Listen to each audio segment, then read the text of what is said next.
बिलावल भुट्टो जरदारी वजीर आजम से मुलाकात के बाद मौलाना फजल रहमान की रिहाइश गाह पहुंच गए। 2 रोज के दौरान बिलावल भुट्टो की मौलाना फजल रहमान से ये चौथी मुलाकात है। मजीद तफसीलात जानेंगे डॉन न्यूज के नुमाइंदे अब्दुल्ला मोहम्मद से। अब्दुल्ला, क्या तफसीलात हैं मुलाकात के हवाले से? जी बिल्कुल, आज तीसरे रोज भी मौलाना फजल रहमान से जो घर है वो सियासी अमाजगाह बना हुआ है और मुख्तलिफ जो रहनुमा है वो मौलाना फजल रहमान के घर मुलाकातों के लिए आ रहे हैं।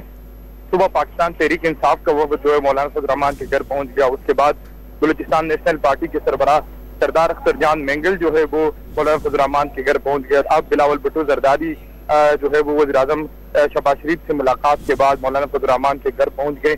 एक ऐसे वक्त में जब पाकिस्तान तहरीक इंसाफ का वफद वो भी मौलाना फजल रहमान की रिहाइशगाह पर मौजूद है और सरदार अख्तर मेंगल भी मौलाना फजल रहमान की रिहाइशगाह पर मौजूद है।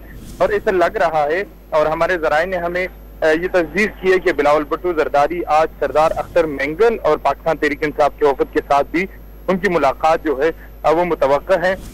कल चूंकि ये कहा गया था कि बिलावल की जानिब से भी कमिटमेंट दी गई है पाकिस्तान तहरीक इंसाफ के वफद को कि वो उनसे बानी पीटीआई से उनकी मुलाकात में फैसिलिटेट करेंगे, लेकिन आज बानी पीटीआई से वो मुलाकात दिखाई होती नजर नहीं आ रही। इसलिए बिलावल भुट्टो जरदारी जो है वो मौलाना फजल रहमान के रिहाइशगाह पर पहुंच गए।